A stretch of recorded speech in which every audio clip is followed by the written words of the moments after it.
웬디 북클럽 쇼미더북 시즌 10. 시즌 10은 어서와 영어책은 처음이지 라는 것을 주제로 한번 말씀을 드려보겠습니다. 영어책 고르는 게 힘들 수도 있는데요. 제가 재밌는 책을 대신해서 골라보았습니다. 아이들이 좋아할 만한 책, 아이들의 코드와 어느 정도 딱 맞는 책, 그런 책들을 골라서 일주일에 2권씩 소개를 해드리고 있습니다. 오늘 제가 고른 책은 아이가 가장 친숙하게 접할 수 있는 것을 소재로 하는 책이거든요. 아이들이 가장 친숙한 소재가 무엇일까요? 자기 자신 아니면 아이들은 어릴 때 초등학교 한 9학년까지는 그래도 가족이거든요. 왜냐하면 가족이 중심이죠. 미취학 때는 더더욱 그렇고요. 초등학생이 되어서 친구가 당연히 중요하긴 하지만 그래도 가족이 아이의 삶에서 가장 그 중심에서 가장 피부로 많이 느끼는 존재들이잖아요. 그래서 오늘은 가족에 대한 책인데 그런 소재도 잘 맞는 데다가 호기심도 좀 불러일으키는, 그래서 아이들이 이 책을 보면서 그래서 어떻게 되지? 그래서 이 사람 누구지? 수수께끼처럼 처음에 누군가가 제시가 되는데요. 그 다음에 계속해서 누군지 몰라요. 궁금해요. 근데 마지막에 공개가 되죠. 어쨌든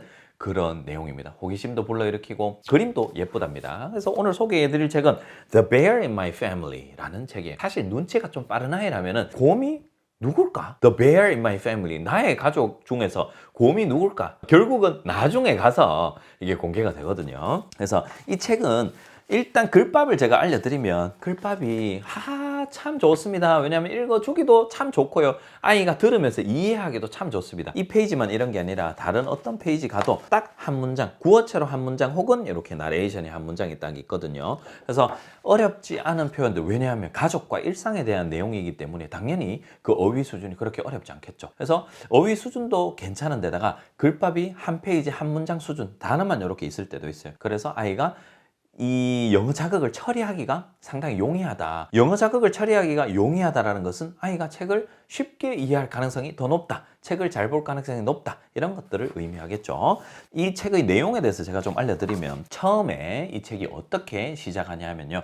아이가 있습니다. 아이가 있는데 The bear sleeps. 곰이 여기서 잔대요. The bear sleeps there. 여기서 잔대요. 여기에 곰이 있대요. 그리고 난 다음에 제가 저작권 때문에 모든 페이지를 보여드리지 못하지만 곰의 이 모습을 묘사를 해줍니다. 그래서 두 개의 큰 귀가 있고요. 이 못되게 생긴 이 눈도 있고요. 그게 진짜 곰인가 봐요. 곰이 있다고 생각하는 거죠. 아주 무뎌 보이지만 이 날카로운 이빨도 있고요. 그 다음에 팔도 있고 이 굵직한 다리도 있고, 이렇게 곰의 모습을 묘사를 해줍니다. 그리고 곰이 막 소리를 지르기도 하고, 어떨 때는 곰이 너무 많이 먹어요. 곰은 많이 먹죠. 덩치도 이만큼 크니까 곰이 많이 먹죠. 그 다음에 곰이 막 아이를 데리고, 이 남자아이를 데리고 막 조금 약간 괴롭히는 듯이 장난을 치기도 하고, 그 다음에 거꾸로 들어서 막 흔들기도 하고. 근데 아이가 좋아하는 것 같기도 하고, 근데 표정을 보니까 막 이렇게 어질어질하고 막 즐기는 것 같진 않아요. 옆에서 많이 먹는 모습을 보니까 너무 많이 먹는데 라고 하면서 왜 내 걸 뺏어 먹지? 뭐 이런 생각도 하고 있는 것 같고요. 그래서 한날은 엄마랑 이렇게 이야기를 하다가 뭐 곰 이야기도 좀 하고요. 그러다가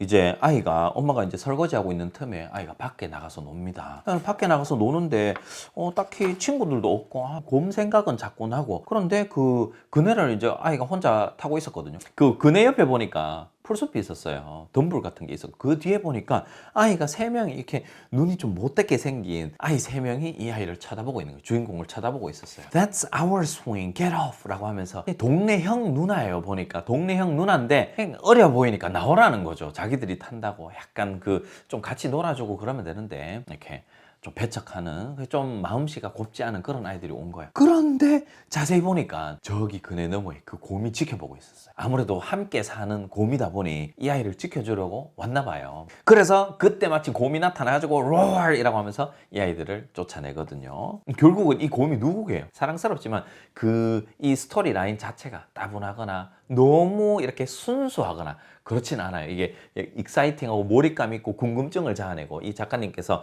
이런 플로우를 참 잘 구성하신 것 같습니다. 그래서 이렇게 재밌게 볼 수 있을 것 같고요. 이 책에 접근하는 팁을 한 가지를 알려드리면, 이 책은 딱히 큰 어려움이 없습니다. 무난하게 접근할 수 있는데요. 한 가지 조금 더 재밌게, 조금 더 이런 높낮이를 주면서 전달을 하고자 한다면, 이 책에서 강조하고 싶은 그 단어는 좀 더 폰트가 크고요. 좀 더 진하게 돼 있습니다. 그래서 그 부분은 좀 더 세게, 좀 더 크게 읽어주시면 좋을 것 같습니다. 나머지 부분들은 그냥 보시면 이렇구나 너무 생소한 그런 어휘들은 없다고 생각하시면 되거든요. 그래서 부담을 좀 내려두시고 편하게 접근하실 수 있다라고 말씀드릴 수 있습니다. 그러면 저와 함께 이 책 한번 읽어보시겠습니까? The Bear in My Family.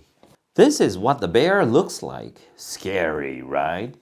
Big ears, mean eyes, sharp teeth, strong arms, short but quick legs.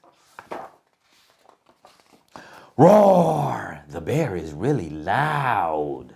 자, 오늘 이 책 어떻습니까? 재밌게 읽을 수 있겠죠. 아이가 자신의 일상에 관한 책이고 가족에 관한 책이니 조금 더 마음을 가지고 읽을 확률이 좀 더 높다. 일단 한번 접근해 보시고 또 이런 책을 좋아한다면 이와 유사한 가족에 관련된 책이나 반전이 있는 책이나 처음에 이런 퀴즈나 뭔가 수수께끼를 던져주는 이런 유사한 코드의 책으로 확장해 나가 더 좋을 것 같습니다. 자, 그러면 이렇게 오늘 제 책 소개를 마치도록 하고요. 다음 책 소개도 기대해 주시기 바랍니다. 오늘도 효린파파였습니다. 바이바이.